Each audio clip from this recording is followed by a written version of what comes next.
Us around the world on www.zmultimedia.com, and on our Facebook you can join us at ZFMGH. And for our news around the world today, Israel and Hamas have agreed to a first phase of ceasefire deal.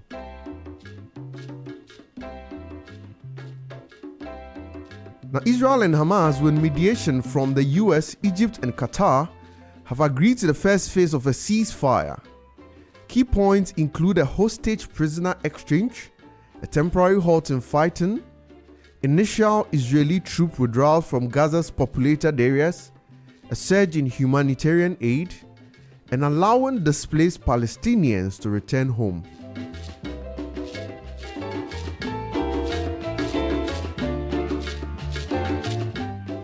Now, in Nigeria also, Professor Adibongo has called for tax reforms to boost Nigerian accountability.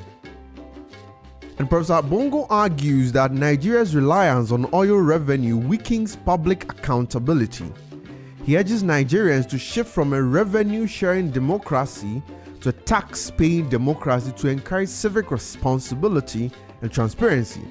This change, he says, will discourage laziness, promote productivity, and reduce over-centralization of power.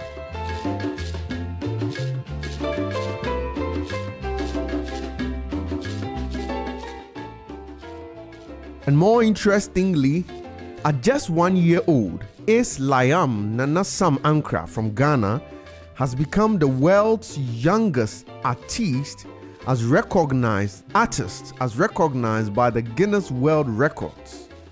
Featured in the 2026 edition as a young achiever, he also recently received the Global Child Prodigy in Arts Award at the UK Parliament. Ace Liam now joins global icons like Simone Biles and Usain Bolt as a symbol of early greatness.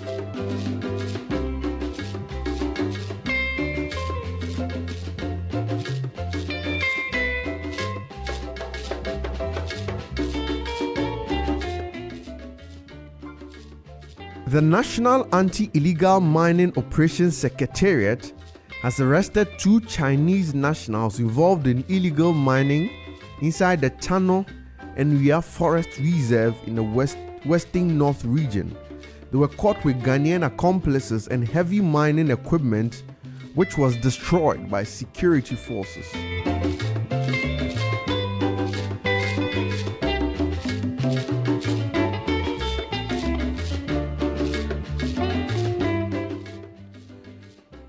Now, Ghanaian Afro dancehall star Stonebwoy has called on the government to bring back Ghana Airways, the country's former national airline.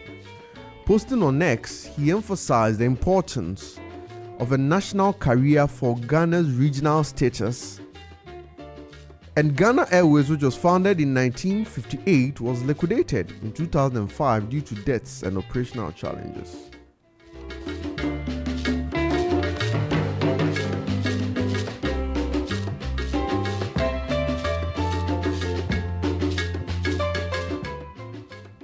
And also, the International Monetary Fund, the IMF, and the government have reached a staff-level agreement on the 5th review of Ghana's 3-year program under the Extended Credit Facility.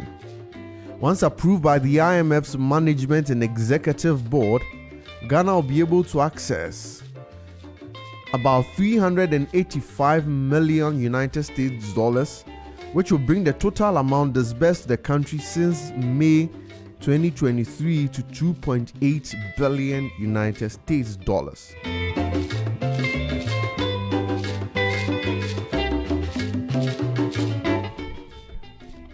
Many thanks for joining us. We'll take a very short breather here. When we come back, we'll move straight into the conversation to talk about inflation to innovation. Is Ghana ready for a consumer comeback? Don't go away.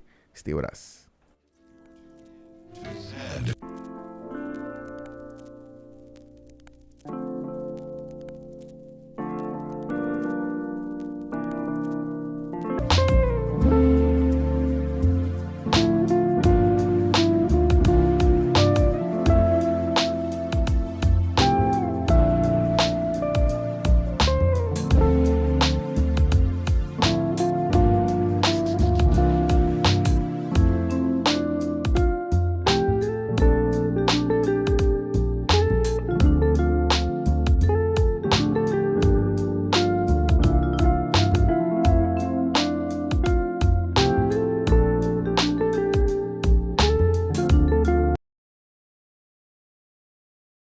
having a double-barreled conversation. And we're going to start with a conversation on inflation.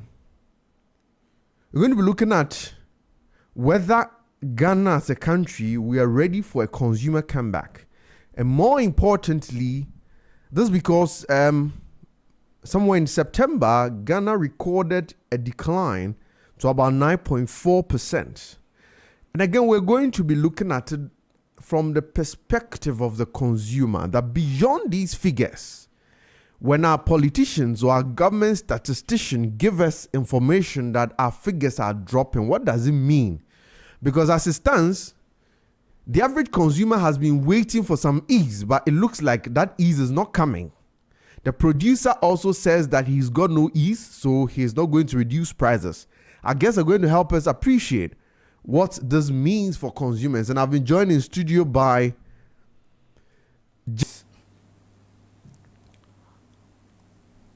of fixed basket. So if I talk about the average change in average price, in Ghana, we visited about 57 markets across the country to collect prices. And how do we collect those prices? That's the statistical service? Exactly. So the 57 markets that we visit every month to collect those prices, we collect prices on 307 items. And this item does not just come, it's out of the survey we conducted that we got to know that these 307 items are the priority of Ghanaians. That's where they spend their money on. So we prioritize them that every month we'll go to these 57 markets and monitor their price. How do you select those markets? And by way of monitoring, so those markets is selected based on the size of the region. And then how viable these actually markets are. And also because we want to blend urban and rural markets, we actually look at the markets that are located in urban areas and then blend it with the markets that are located in rural areas. So we selected those items and then we identify the outlets. If I say outlets, I mean the stores that we can actually get those items from. And once we identify the outlet from day one, we don't change the outlet. Okay. Because we actually want to monitor the price change. So the outlet is not changed. The item that we identify that we are going to price, for example, if it's a margarine cane of sugar, you don't change it. If it is tomatoes, brand is salsa, you don't change it. So basically, if I visited the market and I realized that, this time around, my client or my respondent or the store owner is not around, I don't move to another outlet and go and price it, because we want to avoid a situation whereby we will not be able to identify the real price change. Else, because maybe the other store or outlet, their price is already different from where I'm picking it from. So once I change and maybe even it's 5 cedis or 50% increase, we might think there's a price change. Meanwhile, it's because of the change of the outlet that has introduced that price change. So we stick to the consistency in terms of taking price of items every month. Even we move the consistency to a level in such a way that even if I weigh tomatoes every morning, first time in the morning, I make sure that the subsequent days I weigh it in the morning. The same time? What about the same time? That's the only way that you can. Because if you weigh this time around in the morning and next time around you weigh it in the evening, getting to the evening, the prices change. Or the people might adjust the weight or the quantity of the tomatoes, because it depends on how the selling is moving. Yeah, the sales for the day would have gone. Exactly. So we don't actually change those things. We monitor those consistencies so that we don't introduce any biasness or that kind of price not being changed by exchange. So once we do that, then in a definition, let me link it to the definition now. Yeah. So because we collect a lot of observations, for example, across the country, you can have about 2,000, 3,000 prices of tomatoes. So we need to take an average of it. That's why the average price is there. It's not only one observation. We have a lot of observations per item. So you need to take the average of those prices. And we say fish basket. Fish basket means it's just like we put all the 307 items in one basket. Okay. Because that is what we'll be observing every month. Once we rebase, that's what we'll be observing every month. We assume it's in a basket. That's why the basket is there. In fish basket. So it's goods or services. So it's not like because I mentioned tomatoes and then maybe sugar. So that is all open market. No. Hospitals fees are there. School fees are there. Hairdressing salon. Those services all are also there in our basket. Yeah. That's why we say goods and services that Ghanaians patronize or Ghanaians purchase. Yeah. Ghanaians purchase overtime. So the overtime here comes in because in CPI is a period of time. So I'll use this one to explain. Whatever we purchase or whatever we are buying today, in the near future, definitely either the price increases or it reduces. So from the time that we are purchasing now and the time that it increases or it reduces is a 2 data points. That's why we are saying that over a period of time, it's a trend that we are looking at. It's not like only one time. Right now, if you tell me, if today I'm starting CPI, Consumer Price Index, Yeah. and I go to the market and then I pick a price and you ask me, what is your figure? I can only give you that it's 100. Because the base period, we assume all the figures are 100. Then we start comparing the subsequent ones with it. So for that matter, the base here is very, very critical as far as consumer price is concerned. So if I actually convince you by explaining this definition, then I can now say that, so that is actually what CPI measures. Okay. The changes in price is not actually the price itself. The changes. So as time goes on, the change in price either upwards or downwards. The CPI measures it by putting all of them together and see if there is an increase in change in price or there's a reduction or is the same. So it means that the CPI just monitors the change in prices we have in goods. Exactly. So it looks at the price was, let's say, in this quarter, the prices of goods were, let's say a particular good, tomato was 10 cedis. The next quarter, it is 20 cedis. So there's going to look at the difference in the 10 cedis. Exactly. The difference, that's what it look at. It doesn't look at the actual price, 20 cedis. Okay. The difference. Okay. The change in that difference, that's what the CPI look at. That is why people at times, they cry that we don't feel it in our pocket. Yes, prices are already high. And that is not what CPI measure. It measure how it changes. But in the sense that... But sorry, I'm not to cut it short. So what is the relevance of CPI measuring the change? I mean, why will we use a CPI? So very good. That's a very good question. You know, price stability is very key. Yeah. If I can link you to 2022, late 2022 and late 2023 and early 2022, where we recorded inflation figures like 40 to 54% thereabout, which means at every shortest possible time, prices are changing.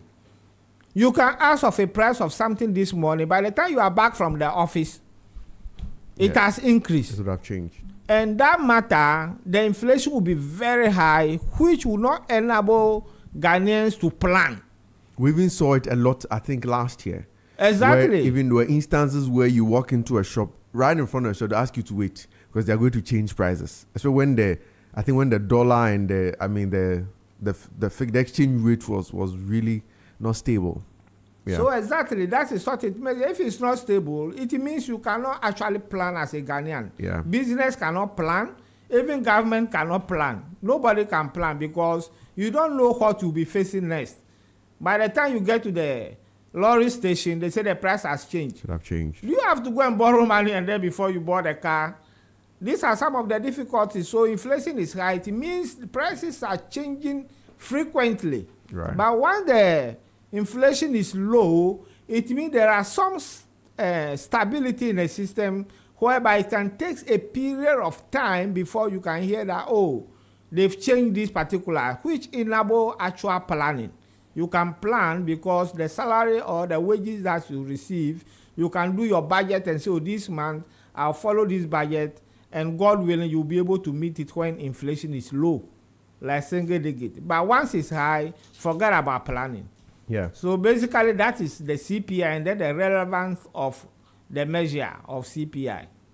Right, but thank you. But you are trying to distinguish between the CPI and inflation.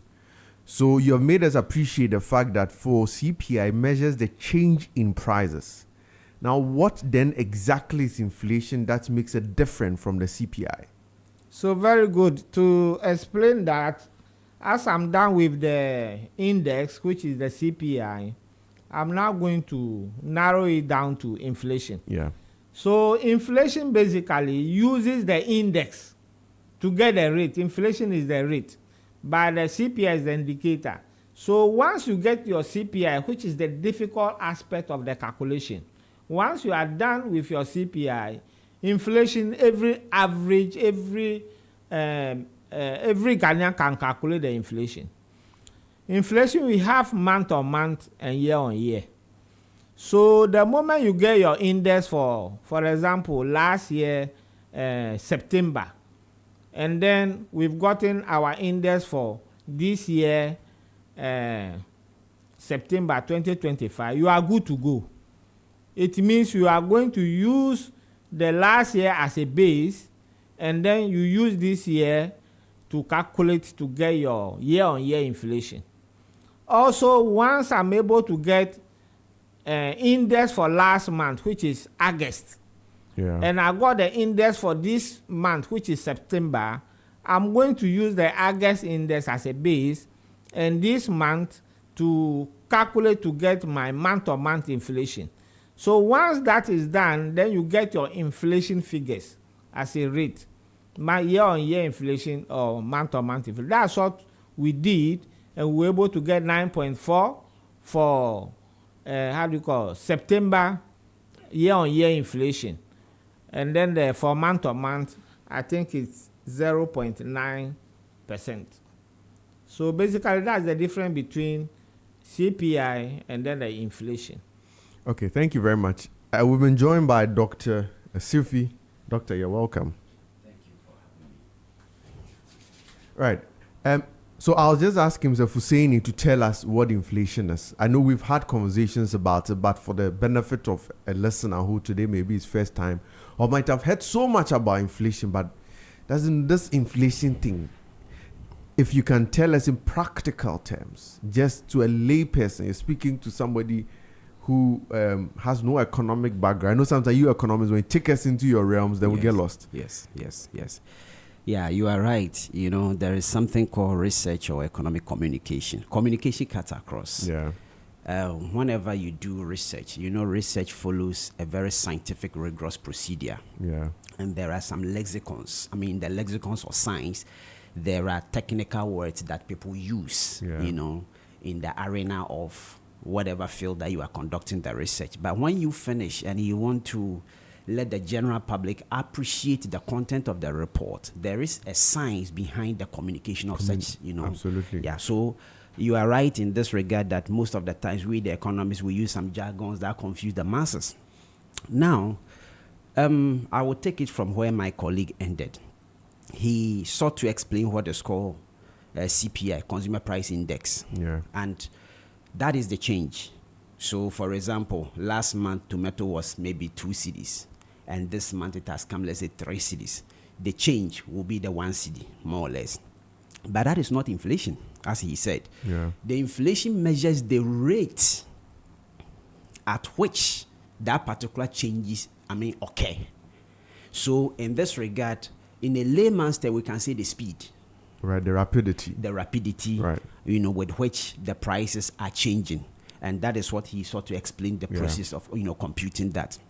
Now, so having understood the differences, we also need to make the general public appreciate and understand that when we say an inflation rate is increasing or decreasing, for example, if it is decreasing in this current scenario that we find ourselves in 9.4, I guess that is the single digit. I'm sure I'm right. Yeah. Now, what it means is that it doesn't imply that prices of goods and services at the market are going to be reduced.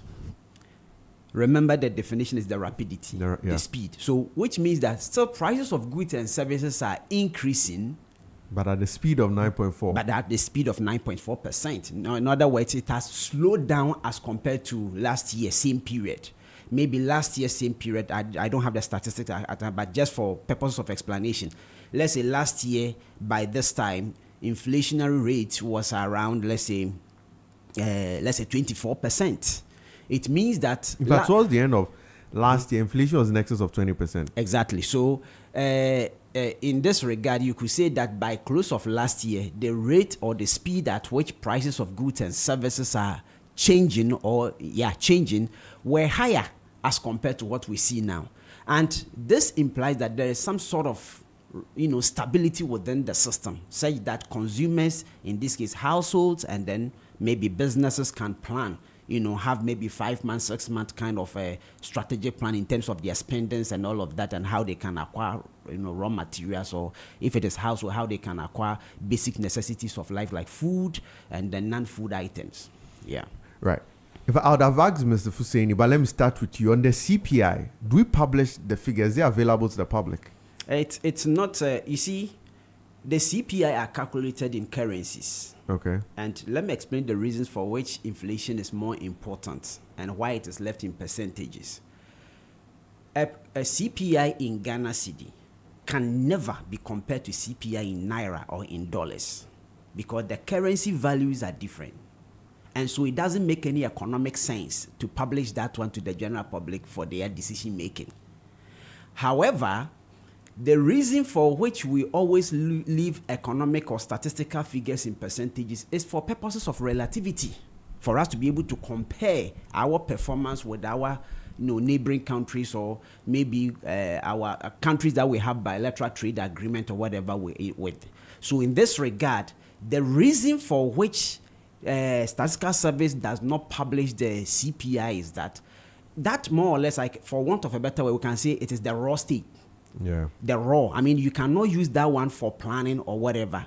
But the inflation, because it is in percentages, it gives you a sense of the reality on the ground for you to be able to plan and even compare whatever is happening within the economy to other countries like Nigeria or other neighboring African countries, and even for that matter, countries that we have very good, trade relationship with, so that in terms of trade, we can know how to do our pricing and all of that. So that is the reason for which we don't use the CPI, or Statistical Service doesn't publish the CPI, but rather they publish the inflationary rate.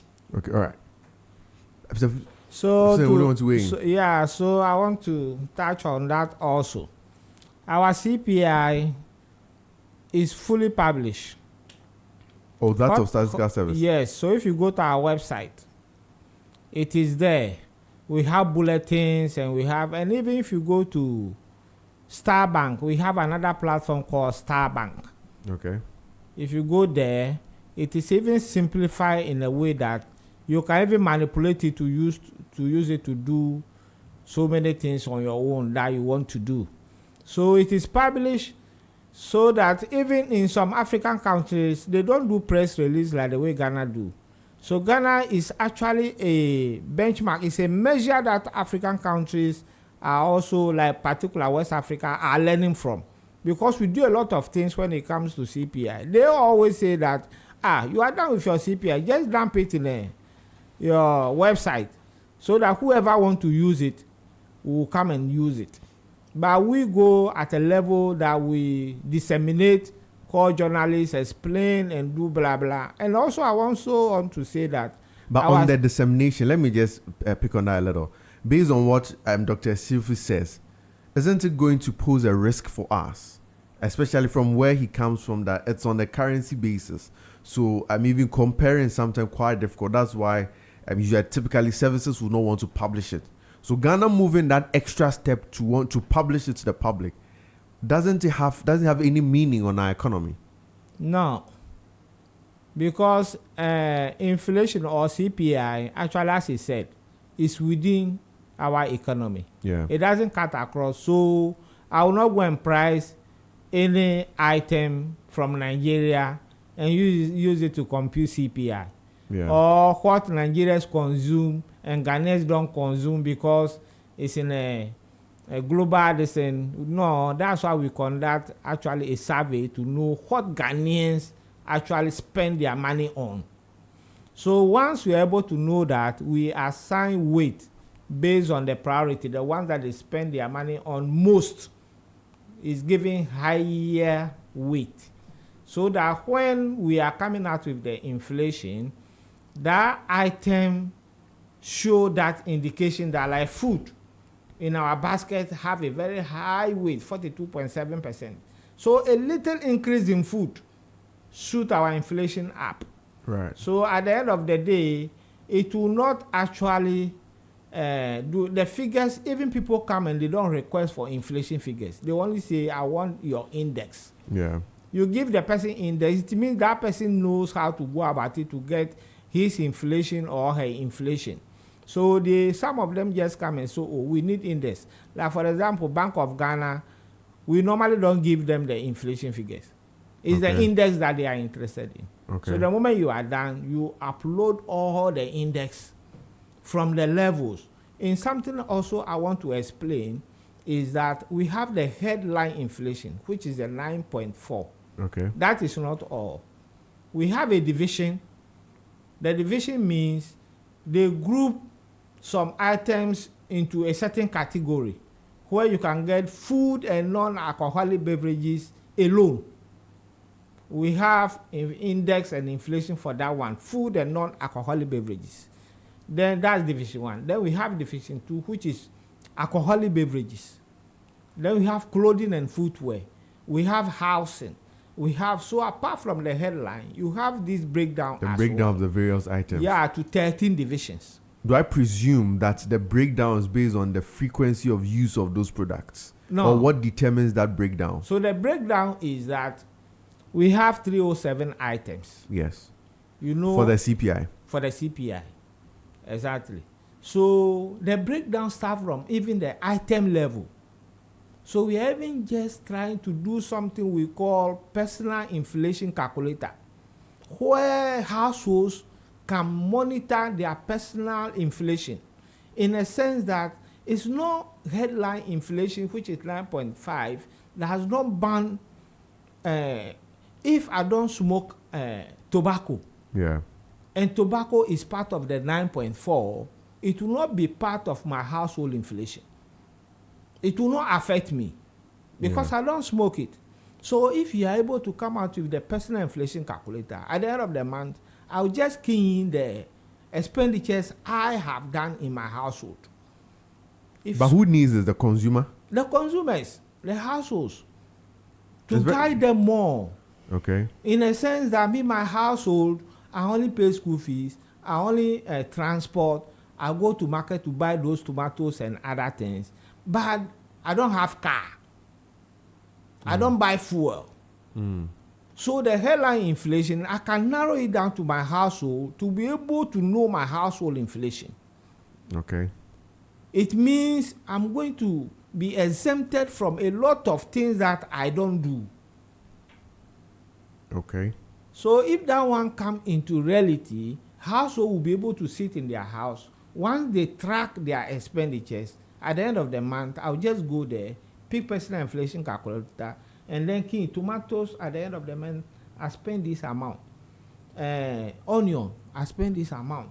Transport, I spend this amount. Then you say, okay, then to give you your total household inflation. Is it above the national one or is below? If it is above, then you know, because the personal items to have their own inflation. So if I see that maybe Gino rice is recording very high inflation, I can find a substitute to Gino rice.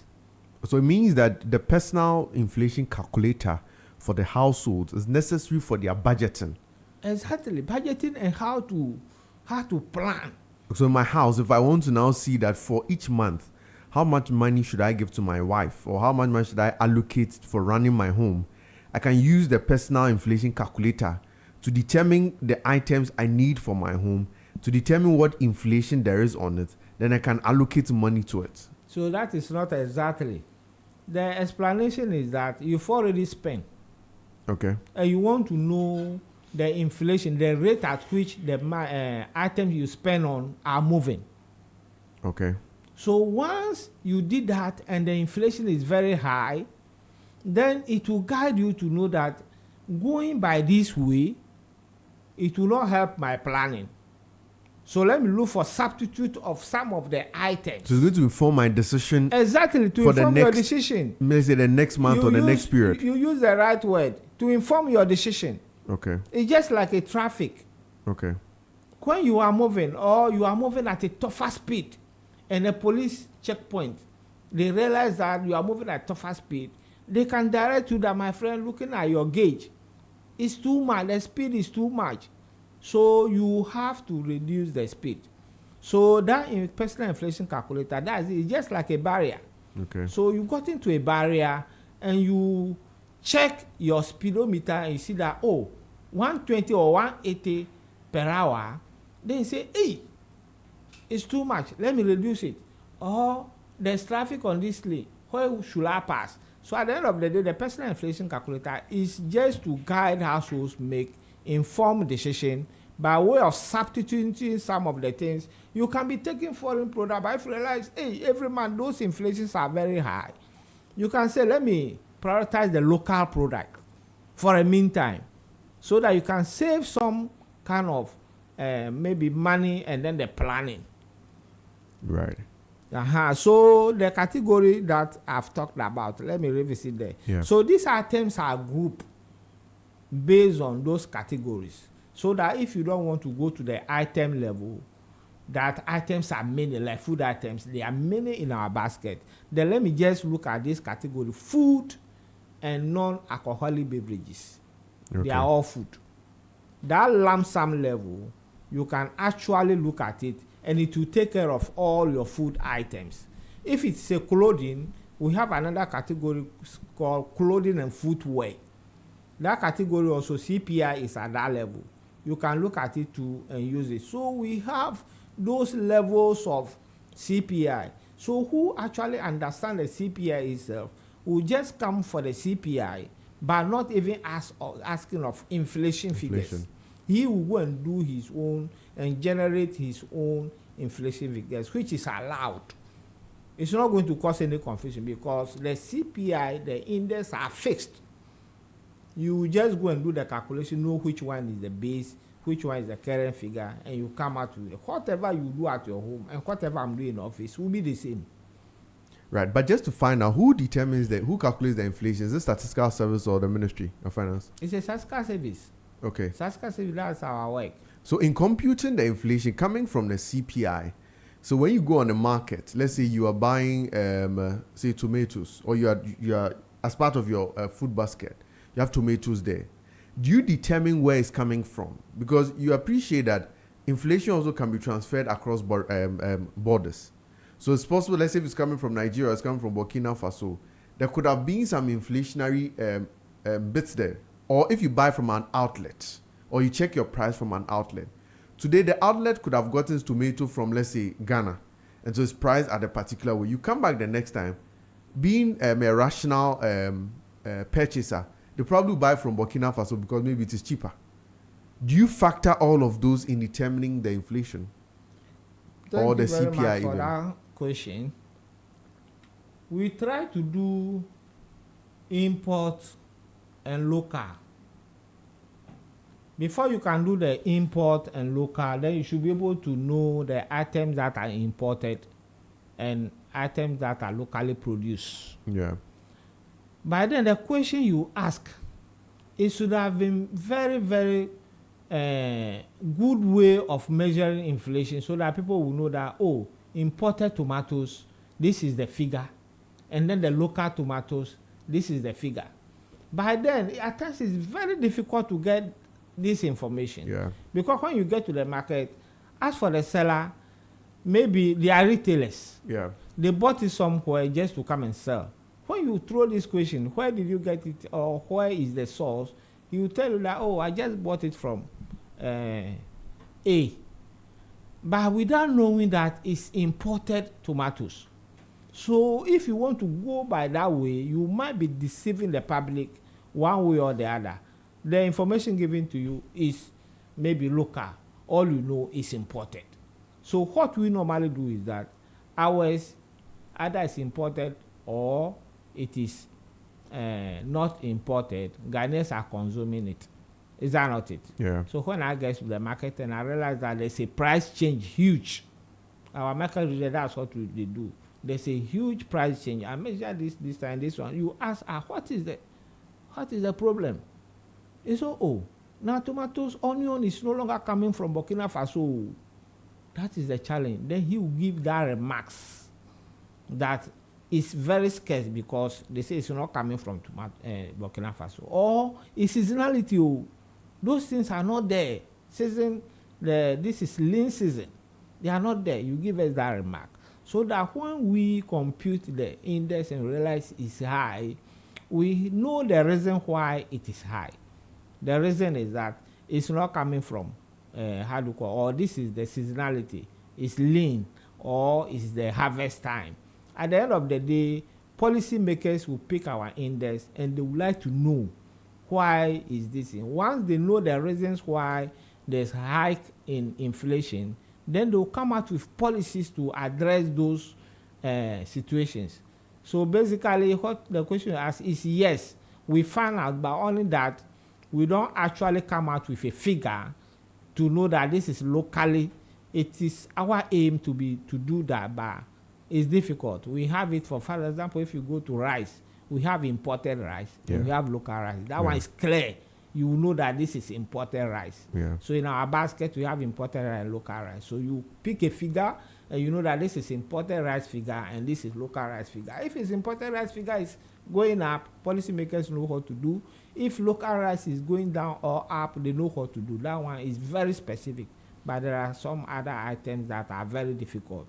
When you go to clothing too, it's there. Local ones are there because Holland and those things, so we know that they are foreign, but their GTP and those things, we know Smoke that and the rest, you clearly know that is local. they are in Ghana, so you can get that in our basket. But there are some items that is very difficult to differentiate.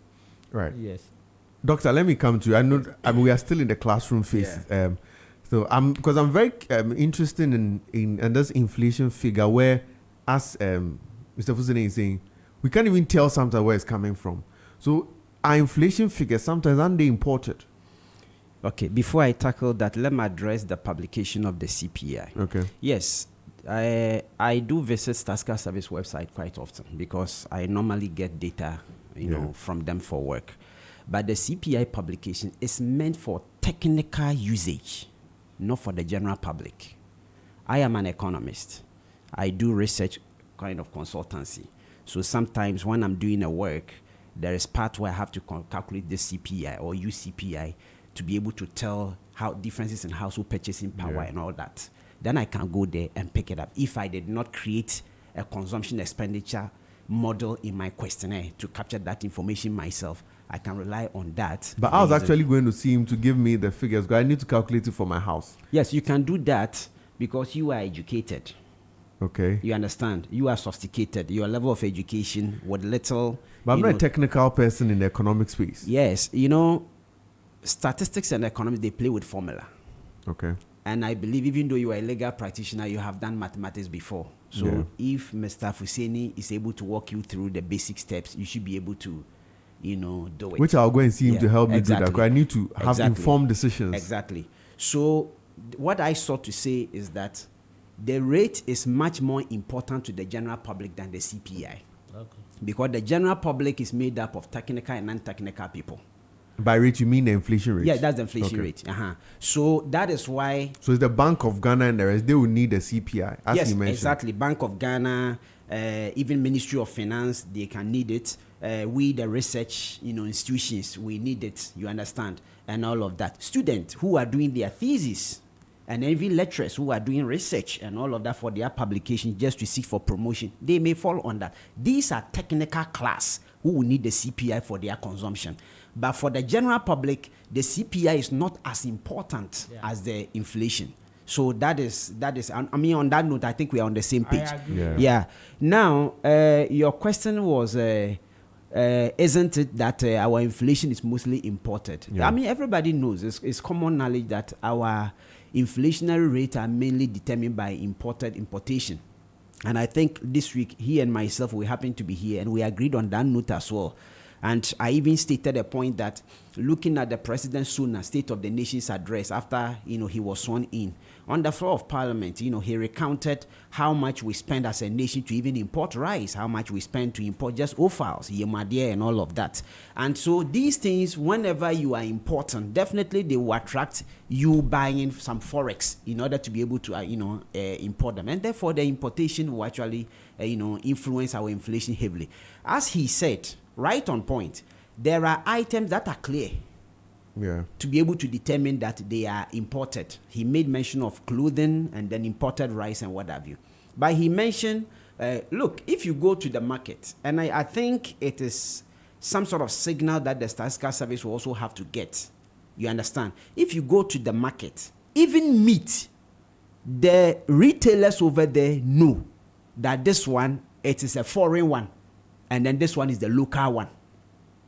They know. Tomatoes, as we speak, about 60 to 75% of the tomatoes that we consume in this country are imported from Burkina Faso. Likewise, onion. And then even chicken, meat and all of that, they know. So maybe I admire the detail of their questionnaire. And then I will sit here and confirm that sometimes when I'm developing questionnaires for my work, I do consult the content of their questionnaire to extract some information. However, the qualitative aspect of it is not more looked at. And the question you ask is more of the qualitative aspect of it. The nuances to know that this particular inflation or this inflation that we are all observing, the 9.4, the main driving force behind that will not necessarily come from the computational activities, but it will come from the qualitative aspect of it. Yeah. And that is where I will draw, and this is not the first platform I'm using to draw their attention.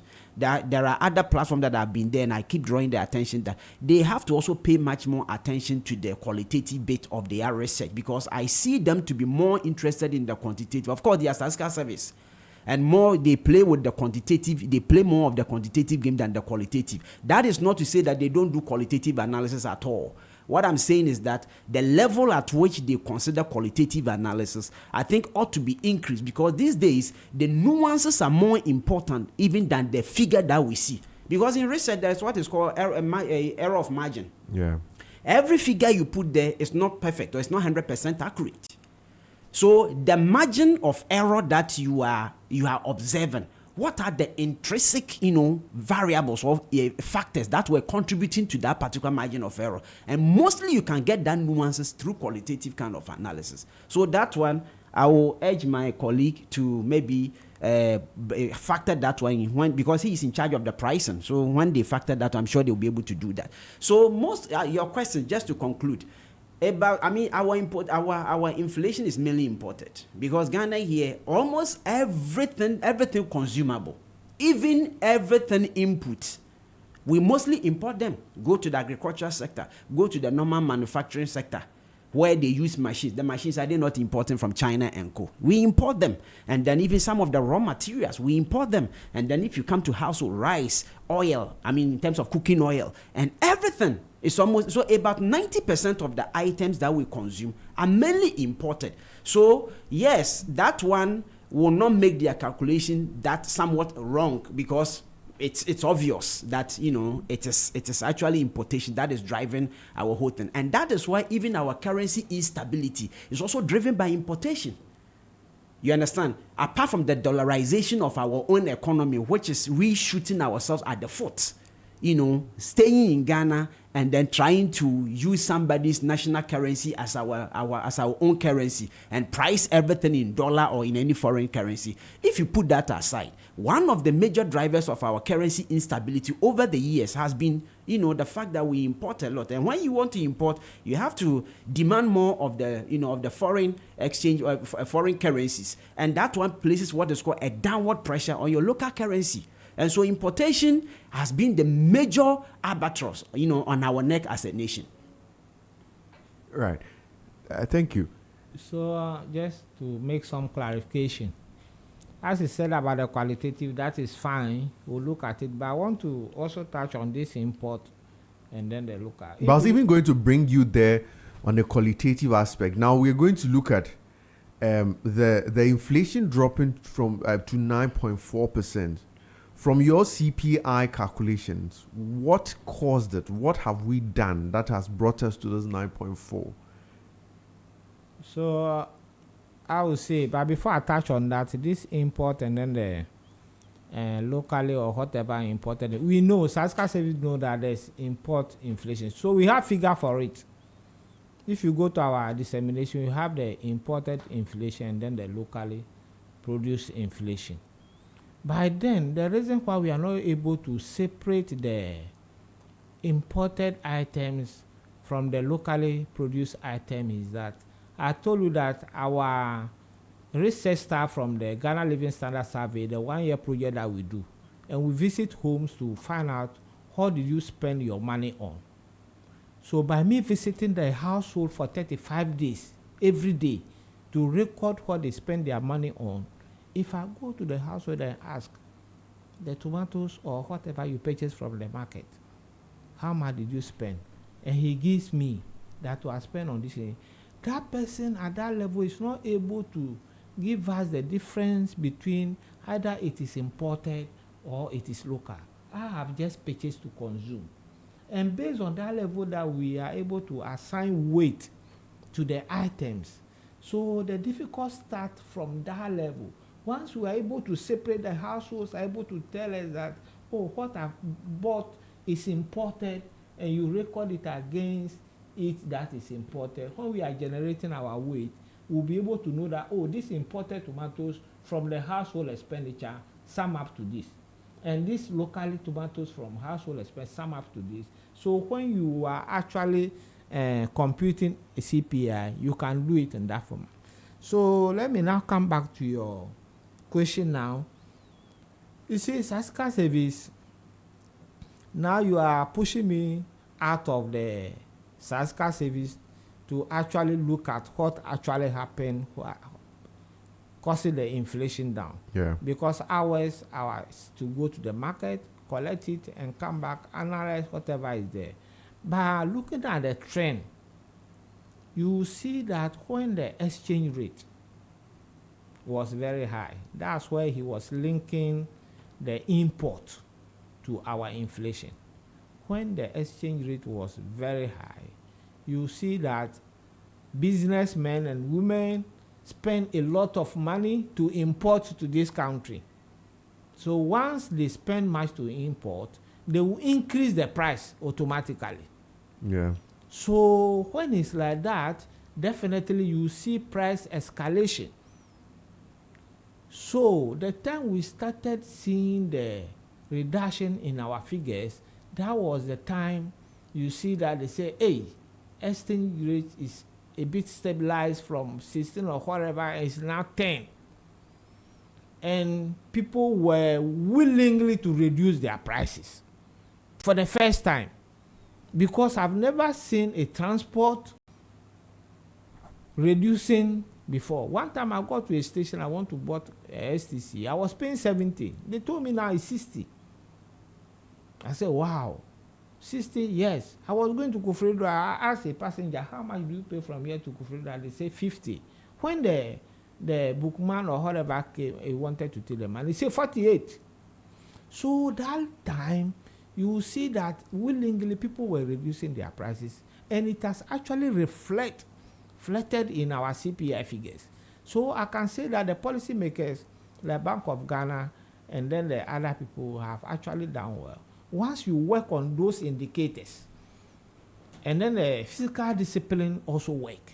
Once you are disciplined, once you choose to be disciplined than to be, spend anyhow, you see that the currency too will be limited. It will not be there for everybody to say that, oh, how much? You not even ask of reduction. You say, oh, you just pay.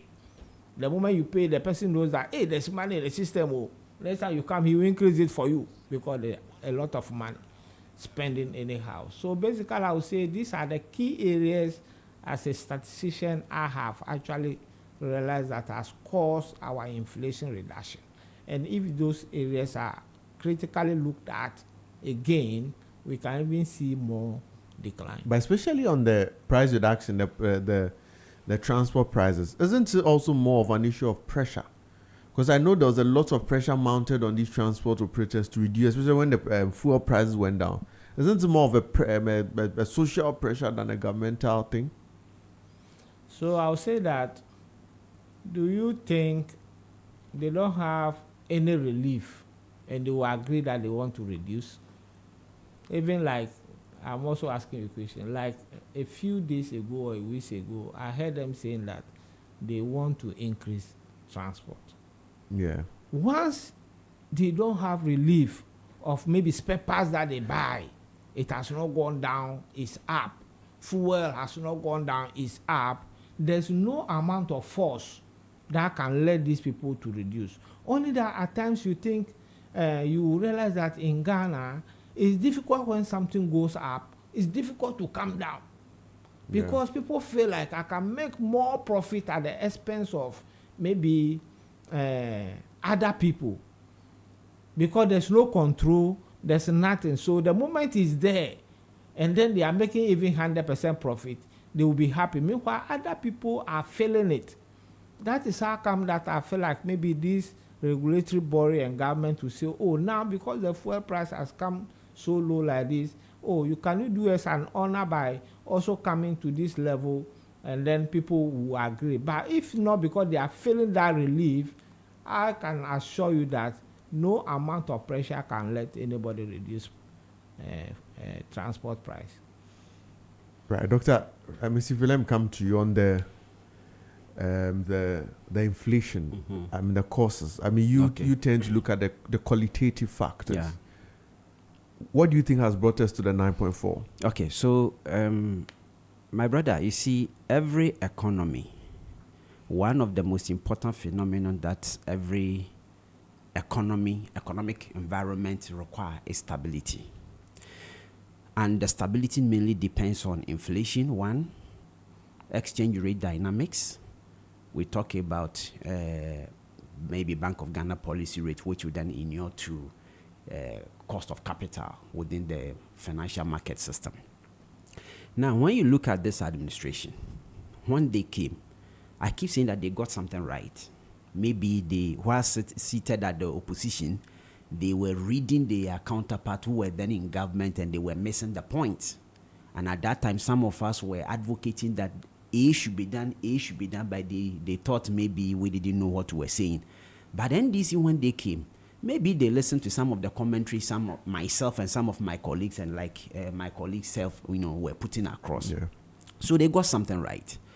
Immediately, the finance minister was appointed. And if you recall, in his appointment, President Mahama, his appointment, 3 ministers were key for him, and he appointed them first before any other. In fact, he even started with 2 before he brought the third one.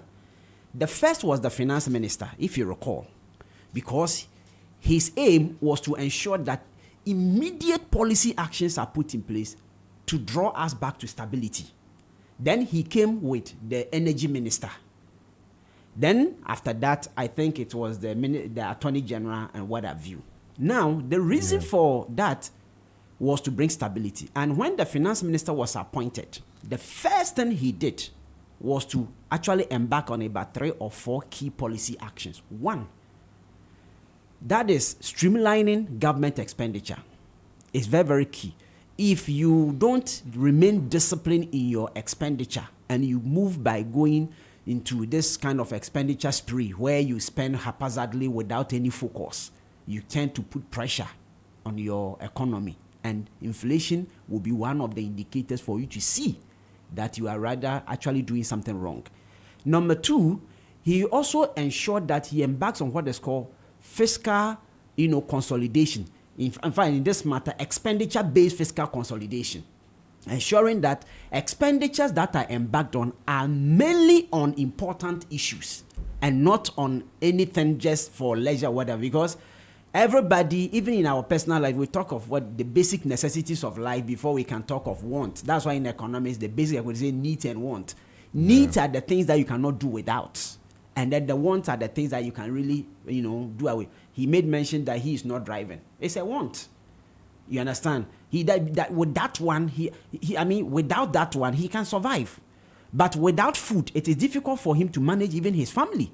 And so the finance minister... Maslow's theory of needs, I guess. Exactly. Very good. So the whole thing is that, you see, the finance minister was very careful and cautious about that by ensuring that this type of, fiscal consolidation is expenditure based, because at that time the economy was not growing for you to talk of revenue based fiscal consolidation. So the expenditure based, meaning that cut the wastes and put them in areas that are beneficial both in the medium and in the long term for the people, and that is what they have been doing. The third thing he was seeking to do is also to improve on revenue mobilization by using technology. So you could see that now, if you go to Ghana Revenue Authority, those of us here, before you can even get tax clearance certificate to even apply for contract or whatever, you need to make sure that you have cleared your arrears before the tax clearance can be given to you. And immediately you try to make the payment, they take you to Ghana.gov. That is where that is a payment platform government has set up to mobilize. So even in terms of the revenue mobilization, the technology has ensured that the CPGs where staff of GRA can, take some money and then manipulate the system and get money, where majority of the money is not coming to government, that has also been curtailed to some extent, not 100%, but to some extent. Then he also looked at what is called the public financial management prudence. So this time you could see that no ministry can even award contract for the contractor to go and start work without getting clearance from the finance ministry. Yeah. And I have heard that some of the ministers are not happy about it, but that is the best way. So some of these policies are there. Then if you look at the Bank of Ghana, even with that, let me talk still remain on the fiscal aspect. The finance minister, when he came, though they needed money, but they were also cautious with the borrowing to the extent that, the treasury bill, you could see that even the rate has come down significantly. Of course, that is good for government, but not too good for the private sector. But we needed that particular stability. You understand? So that is the fiscal aspect of it. The monetary aspect of it, you could see the Bank of Ghana also taking proper monetary stance to ensure that. So when they came, the policy rate that they met, they decided to maintain it for about 2 quarters. I stand to be corrected. Before it started coming down to the level where we are. So all these policies, you could see that has helped that to consistently have a steady decline within the inflation trajectory. And that is where we are. And then one key thing, which is qualitative, is that particular collaboration between the monetary aspects and the fiscal aspect of the economy. In this case, the finance ministry, who are the money, which is the management, which is the fiscal policy management aspect of the economy or government, and then the monetary aspect being managed by the Bank of Ghana. Their collaborative effort has helped. A typical example, when the finance minister, through their borrowing restructuring and whatever discipline, you saw that the treasury went down. Yeah. What it means is that there is a lot of money in the hands of the people. Because government says, I'm not taking any more. They floated the treasury, and the government took or purchased the required amount, and then people were even in a rush to sell more. Government said, I'm no longer taking. So the refusal of the government or of the finance minister not to take the excess left a lot of money in the system. Now, the Bank of Ghana quickly came in, because leaving a lot of money in the hands of businessmen and private investors implies that there will be, if those monies do not find themselves in area of business investment, and it ends up in consumption, you will see a lot of liquidity. In other words, money in the system chasing fewer goods, and that will trigger inflation. Yeah. You understand? And so what the Bank of Ghana quickly did was to do what is called sterilization. And you can talk of OMO and other. I don't want to go too technical because people, laymen, are listening to us. So that sterilization is an act to siphon excess liquidity from the system in order to bring a stable equilibrium, so that the required amount of liquidity that ought to be in the system is in the system, and then the excess is taken, so that this a lot of money chasing fewer goods will be curtailed. And that is what has also contributed for us to have this steady decline in inflation. So I think they have gotten the magic right, and I keep advocating that they should even deepen that particular activities or whatever policies, these policies, very, very well, to the level that I said here, Ghana, we can even get to, if you look at the data, the historical, the economic, the historical and economic antecedent, and if you look at the figures that they have produced over the years and all that, if you do the forecasting or the projection, you will see that Ghana, if we remain disciplined as we are now, we can even get to a level where we can have 5.5, or 5.7, 5 point something level of inflation rate. We can get there. It's only that leaders, after, assuming office, they tend to do the right thing. And then when, the system gets a lot of kind of relief, then they embark on the wrong things. And then we can. So that cyclical is what I am afraid of. And I said here, was it Wednesday or so, that maybe this government is also doing something right. But isn't it also because IMF? Yes, the IMF. That's what I'm coming. They Exactly. just concluded a deal. Exactly. So maybe they are doing something right because the IMF conditionalities are there. No, but even currently, I mean, the 9.4 is also because I think just this week they have concluded on the I think the second or third. Because the single digit inflation is actually one of the conditionalities. Right. Restructuring debt is also part of the conditionalities.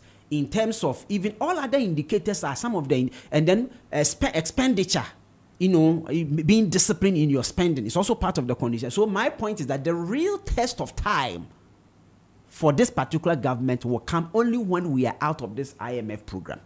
Because a typical example is when MPP, the extra administration, assumed office in 2016, they also came to meet IMF program. You could see that their first term in office was beautiful. Relative stability, everybody was happy. Businessmen and women were energized because they could plan and everything was in shape. Until after that period when we left, then they engaged in borrowing spree. And when they even borrow, they don't put the money in the right sector of the economy. About 80% of their spendings were in consumption. And that was very bad. But at this time, we live to see. I hope that that particular error will not be committed again by this particular administration. I pray that whatever they are doing sincerely, not because maybe IMF is asking them to do it, but they have seen the trick and the magic, and they feel like these are the right things to do for which we are getting the result. I pray it is so. Absolutely. Bamsa Hussein, let me turn to you. I mean, doctor is calling for us to even further deepen the inflation. For it to even, he recommends 5.7. Is a 0% inflation realistic? So I will say it depends on the strategies and then the policymakers, whatever they want to achieve or whatever they want. Once they feel like that is their target, they will work towards it. No amount of it.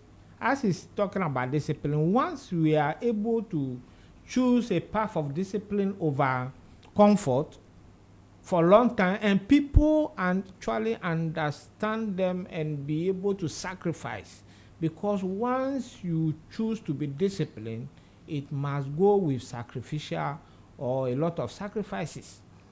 But in terms of bringing us to 0%, do you think it's realistic? Oh no, that at times So are you telling me that you don't believe that point in time, 80% of the items they can say, okay, we've reduced it because indicators are too good. But across the world, I'm not too sure there's any country that even aims for 0%. Oh no, across the country, every country has a little above 0, 1, 2, 3 going. Even our West Africa countries. Yeah. The time we were recording 20, they were particular French-speaking countries. They were in around 5 and thereabout. Single digit. Do you understand? So the single digit doesn't mean that maybe you should target 0. The aim is a long time stability. Yeah. So if their objective is, okay, maybe 3 years, I want these particular things that trigger inflation should be stable. Then their focus will be that, okay, what and what will I do so that maybe the fuel price, maybe our reserves or whatever will be there so that importation will be reduced. We have to invest in maybe agri food, that is our major whatever problem. Let's invest in agri so that always in the market food is in abundance.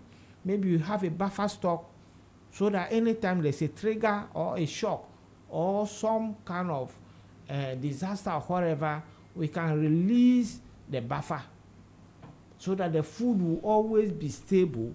So at the end of the day, once that is done, then we can reduce, or the inflation can be reduced to the barest minimum. That barest minimum data cannot be here and forecast because actually GSS we don't forecast, but whatever comes out from the field. Because I was actually, maybe as the last question, I was going to ask you to look in the crystal ball and tell us what you can see in the next 6 months. But since you don't forecast, I won't ask that question. Right, but doctor, let me hear from you. Do you think 0% is a realistic target? No, it's not. Anyway, in economics, we even have deflation. In fact, because I know Japan, for about a period of 10 or 12 years, they suffered deflation. Yes. But again, somehow, deflation is actually when the rate is negative. Yes. In other words, that is where people begin to see even reduction in prices of goods and services. But shouldn't rather have been a good thing? But then it's a good thing. Japan, rather, it was considered as they having a weak economy. No, it's because maybe the fundamentals were not actually speaking to that. You see, getting a particular economic indicator like this single digit that we are enjoying, okay, it may be kind of premature, because maybe the key fundamentals that are forming the basis are not really stable. Then you can say that, okay, what you are enjoying is not even realistic. If you recall, even with the exchange rate stability, people were saying that it was temporary because they feel like government was pumping in a lot of dollars here, and then that is why the dollar was. That could be the problem. If that was so, then it means that the gains that we're getting were actually not sustainable. So maybe if, I have not studied critically the Japan's economic trajectory very well, so I may not be able to speak that in terms of accuracy. But the point is that getting deflation is actually the best bet. However, if the fundamentals with which you are getting that deflation is not sustainable, then it is actually wrong for you, because when the reverse happens, the speed with which you go, you cannot quantify it. And that's why most of the times economists are very cautious of some of these things. When it happens, we don't just jump and jubilate, but we try to do some fundamental analysis to see, well, is it sustainable? Can it be prolonged? Or is just some sort of premature ejaculation kind of thing that we are seeing, or something like that? Right, but then if deflation is our biggest bet, then why will you say 0% is not realistic? I'm saying that it's in economics. 0% means no inflation, no deflation. I mean, there's nothing like that at all. It means that is total absolute stability. That is stability, absolute stability. So if something is sold 1 cedi and we maintain 0% for 10 years, it will remain 1 cedi, unless somebody wants to do what they call in the local parlance kalabule. Yeah, you understand. But that is very difficult to achieve because no country in the world has gotten that.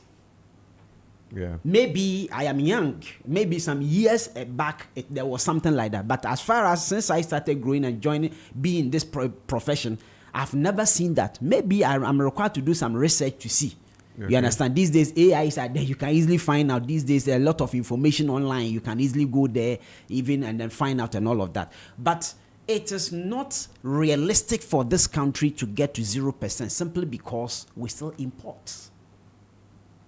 Our currency is not as strong as we think. You understand? And we export less, we import more.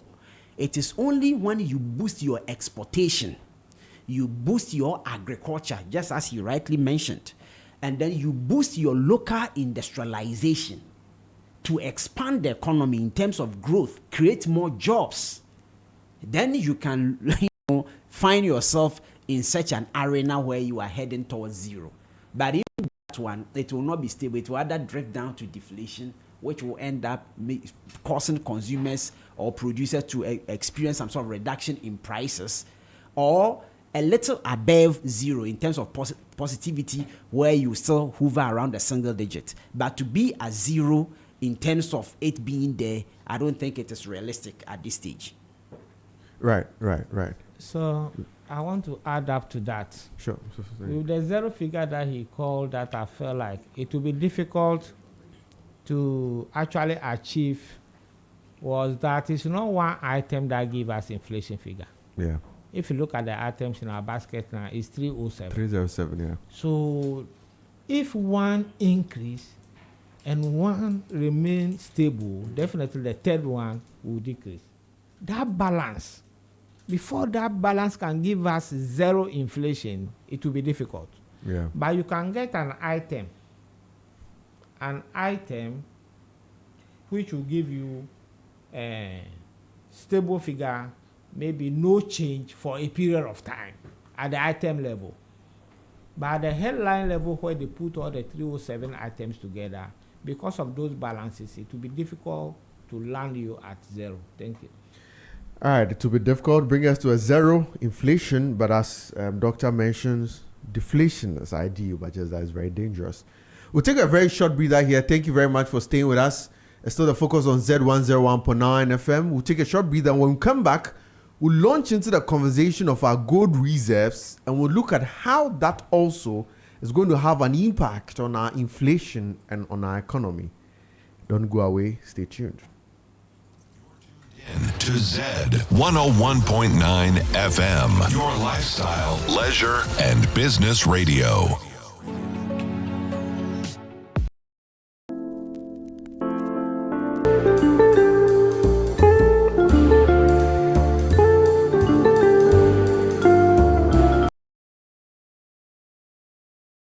And I'm in studio with Mr. Fusaini, who is a price expert in Ghana with the Statistical Service, and also Dr. Felix Larry Silfi, who is a development economist and executive director of IDER. We're switching our conversation to look at Ghana's gold reserves, where information reaching us that by the end of the September, the reserves increased to 37.06 tons. In fact, it has been estimated that our stability we are enjoying from our economy, part of it has come from the establishment of the gold board and the gold board arrangements they have put in place. Now we're going to look at the fact that if we have our gold reserves rising to 37.06, what is it going to mean for us? Is it going to have an impact on our inflation? Is it going to have an impact on our prices? Is it going to have an impact on our general economy? And I'll start with Doctor. The increase in gold reserve, what does it mean for us? For us consumers, I see that your research, again, usually you focus more on consumers from us. What does it mean for us, this information? What do we need it for? Okay, so when we talk of gold reserve, we are talking about the quantity of gold that the country is actually keeping in stock, for the nation. And normally the institution within government that is in charge of that is the Bank of Ghana. And you could see that the XY administration started what is called the gold for oil. Yeah. And it was a good policy. I commended them for that. Just that their own was shredded in secrecy, and you really didn't know who was in charge of what and what is the policy document backing that and all of that. So when this administration also came, they added on. In fact, this administration's own, they got the vision somewhere 2016 when the late Emis Atta went to India And he was on stage talking about the good business that the Indians were doing in Ghana in terms of gold trade and all of that. And he mentioned, I think, a lesser number. I've forgotten exactly what he said. Then when his counterpart, vice president, or you can say prime minister, took the stage, he said, no, we have even received more import of gold. And he mentioned a figure which is quite higher than that of our late vice president. So then that triggered this particular current administration. Then if that is the case, we, per our report, this is what we think we have, but our counterpart is saying that they even get more. So the excess or the difference, where is it passing? And that's why they got the trick that there is something called the black market for the gold trade. So they also came, they were given another opportunity. They decided to establish what is called the gold board. And then they didn't throw away the gold for oil deal, but they tried to, bring it as one of the, pillars for the gold board. Now, they also have what is called the gold for reserve or something like that. And so that is what is making us say. Now, if you look at Britain or UK, or let me say London or whatever, or the British, they are the country, they are the country with the highest gold reserve in the world, yet they don't mine gold. And that explains why the pound sterling, it doesn't matter how frequent or how much dollar is utilized across the world, the pound sterling still remains the most formidable currency in the world. That if they put dollar here and pounds here, I'm sure you being a rational person, you jump for the pounds because you know that the value is higher as compared to the dollar. It's because of the reserve. So whenever you have an increase in reserve, your currency is backed. But how so, though? I'm just curious to know, because so by they just having the gold reserves, how is it impacting on the strength of their currency? Yes, so in this regard, you see, investors begin to have confidence in your economy. But they are not mining at all, so how do they have confidence? No, you're talking of the UK? Yes, the UK. They don't mind, but because of the slave trade and the colonization or whatever, you understand, they were able to hold a lot of gold, and it is there. And currently today trade with gold producing countries to buy more. You understand? So with that one, you see the fiat we use. If I say fiat, listeners forgive me, I'm talking about the paper currency that we use. Doesn't have any value, except that government has issued a fiat on it that 100 cedis must be valued at 100 cedis. And that is why when you give somebody 100 cedis, the person has some feeling that, oh, this one is more valuable than, say, 50 cedis. It's just a fiat. It has no value, except that it's an authority or a value has been placed upon by the central government authority. Because of time, otherwise I could have gone on and been mentioned at least 10, but I'm just going for just 3. In terms of you having more reserve, automatically you're also able to hedge your inflation because your currency's value is boosting. As I made mention of the fiat, backing your currency, it strengthens your local currency. And once your local currency is strengthened, let's link it to importation. And what we saw recently in the past 8 months, the inception of gold board and what actually resulted in our currency gaining more strength against the foreign currencies. So you could see that at that time, importers, if as at last year, they were spending, let's say, 100,000 to get, let's say, 100,000 cedis to get, let's say, $70,000. Now, that dollar was around 10. The 100,000 cedis was getting almost $100,000. You understand? And so in this regard, their cost of importation has gone down. They are enjoying economies of scale because little capital is helping them to get more imported commodities. Then they can sell at a cheaper price to also give us a relief. When it happens like that, inflation, as we saw, begin to have a downward trend as we have been experiencing in the past few months. Representative Fuseni, I'll turn to you. So, without gold reserve for statistical service, what does it mean, or what impact do you see it having on the CPI? So thank you very much. I'll just try to add up to what my boss has already said. If you look at our basket, we don't have gold. The basket itself, we don't have gold. So we will not see the direct, but there's indirect impact. indirect impact is all what he just said, that if the gold back our city or actually strengthen our exchange rate and whatever, you see those imported goods, first importation itself will reduce.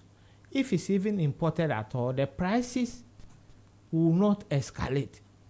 So indirect way of impacting our CPI is that it will help reduce inflation more and making the system prices more stable than ever. So that is the impact basically I see it to have on inflation. Okay. So now, coming to an end, the Minister of Finance may be listening to all of us. What do we have to say? Our final and our concluding words. In terms of the gold reserve? Yes, in terms of gold reserve. So, yes, it is direct. More reserve. You understand? Oliver Twist. We want more. So, more reserve means a stronger currency, a better economy, a stronger economy, a more formidable economy. So, the reserve, whatever they are doing to continuously increasing our reserve, we need to continue doing that. But let me hasten to add that this one I have not done any background check, so I will not say I am for or against. But if it is so, then we need to check it. There are other social commentators and economists who are advocating that perhaps the inception of the gold board is what is also fueling the galamsey. I have I've not done any checks to confirm whether what they are saying is actually the case or not. But just a caution. We can't also go in for more gold reserve and trade more in gold to strengthen our currency or to increase forex, the influence of forex in our country, by also destroying our environment. In the end, it is going to be what is called zero-sum game. You get the economy to be strong, but you have citizens with shorter lifespan. And then just about a month ago, Kolebu Teaching Hospital, I was reading some article published by one of the newspapers. Kolebu Teaching Hospital has recorded about 5,000 kidney cases. Only kidney. For hypertension, cancer, and all of the fatal deformities and whatever. From which period? That is, I think, from the beginning of the year, as at the month. I think 2 months ago is when I laid my hands on that particular report. But the whole thing is from the beginning of the year. Okay. You can't dismiss the fact that galamsey activity can contribute to that. You can't also dismiss the fact that the importation also of this chicken and sausage, refined sausage, that they have added artificial sugar and additives to it to make sure that it increases their lifespan is also contributing to that. The point of the matter is that as a country, in as much as we are looking for growth and sustainability, we should also be more environmentally sustainable conscious in our dealings.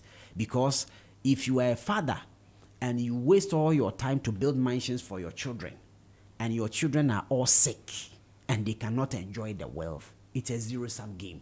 At the end of the day, it's foreigners who come and then, pest on that and feed on that and take it away. So I encourage this government, as far as the economy is concerned, they have gotten it right. And that is why even the main opposition party is not even talking about the economy, but they are looking for scandals in this government to use it as a campaign or as a tool to run this government down.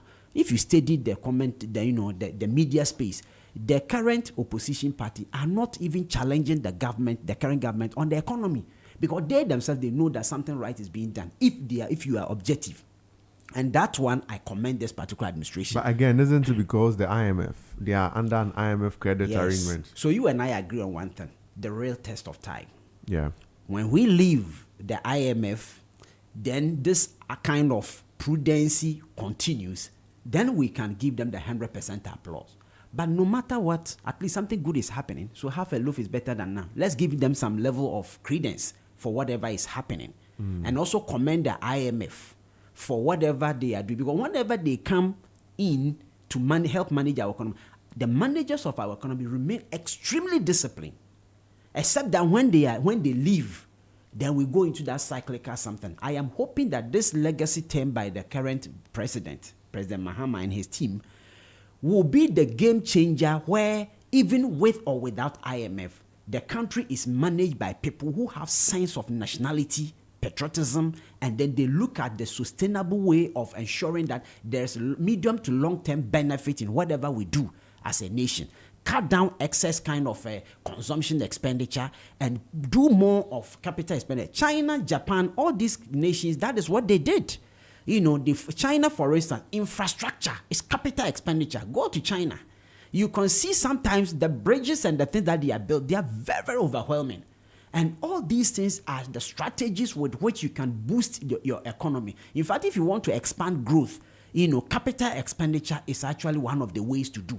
And capital expenditure, Ghana, if you look at our various sectors of the economy, tourism, we need capital expenditure over there. Most of our tourist centers are dilapidated. We need to invest, engage in serious capital expenditure in that sector to ensure that we uplift their faces to attract more tourists from the foreign world to our country. Agriculture, we need a lot of capital expenditure. We should stop, over importation of fertilizer and think that fertilizer is the only thing is essential input in agricultural production. It is not the case. I can tell you that if you fertilize this land for this particular season, the following season, if you did not plant a deep-rooted crop, but the shallow-rooted crop, you don't really need, fertilizer again. We should think of rather engaging in more capital expenditure so that we can even produce locally basic, equipment that are more efficient, that will make our farmers more efficient to expand their agricultural production, just to feed us and then feed our industry. It's very, very key. Education, we need capital expenditure. Almost every sector, for sake of time, I don't want to go in details, but the point of the matter is that whatever they are doing as far as the economy is concerned, it is good. But other sectors, some ministers are performing very poorly. And so, Mr. President, if you are listening to us this morning, a humble appeal, you should think of reshuffling by now and then cut the waste. It is a reward. The reward time is over. They helped in campaign. It's over. Now it is business time. 6 months, 8 months in office as a minister, if you are not performing, you have been rewarded enough. Now, people who really mean the business ought to be brought to the table. People who really have the science, the skills, the competence to run the show should be brought onto the table. We need to see results. But isn't the reshuffling going to affect stability? Because now a lot of people they are now settling into the job. No. If they are taking out, the new person will take about 6 months also to settle in. Bro, when you were hired here, how many months were you given us on probation? Maximum in the corporate world, 3 months, isn't it? Yeah. So 8 months. And NDC is the longest serving, party in government in our history. Tell me if I'm lying. In the days of Rawlings, almost 19 years. I stand to be corrected. Yeah. Then democratic dispensation, Rawlings came for, plus his 8 years, 19 years. Mills, Mahama have come for 8 years. Is that not the case? Then MPP, 16 years. They have the experience. These are not guys who have never been in government before. So the assertion that, they are settling. We are not here to entertain people who are dummies. It's a serious business. We are in serious crisis. Gradually, we are elevating ourselves. We are coming out of it. And we need to ensure that we deepen whatever thing that we are doing right to get there. Any minister or appointee who is not actually helping, contributing significantly to running the show, that person should be kicked out. 8 months is enough reward. Yes, you helped in the campaign. Campaigns are over. The government did not renege on its promise of giving you appointment. You have been given appointment. 8 months. If you are not performing, it is enough to get out for the people who can do it. I don't want to mention certain ministers, but the point is that, look, one policy that I am very passionate, and when the president launched it, I was so happy, is the youth apprenticeship program. Very, very key. You are in statistical survey, you do labor surveys and what have you. You can tell the level of of unemployment and then unskilled kind of youth in the system. So when we have a policy that will help, improve on the skills ability of our youth, and you sit down and such a program has been launched and we are not seeing anything. I keep saying, I was thinking that immediately that program was launched, the minister would have brought the people, the players in magazine, Kokompe, and all those places, the contractors who require labor and whatever, and all these people to the running table, to the round table, and discuss with them, have an MOU that, look, we want to, give you some number of youth, we shall give you, government will give you ABC support. Then people will find themselves learning, auto mechanics, auto electrician, building and construction, plumbing, steel bending, what have you, arc welding. Look, our construction sector is now taken over by the Togolese. And they do finer job than our people.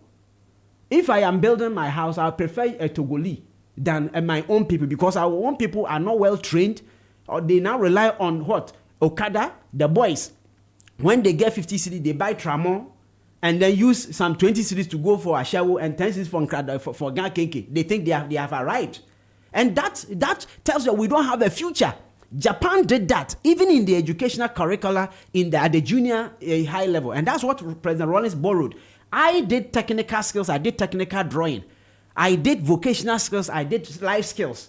I can use this needle and thread to weave something called handkerchief. I can do kitchen stool. Those days, we have spoiled our education system. Everything is theory, where a child is asked to list all the books in the Old Testament. And then my daughter will spend the night writing, copying from the Bible the names of the books in the Old Testament. And then my younger boy in KG2, a book that he's supposed to read is I Like Ripe Plantain.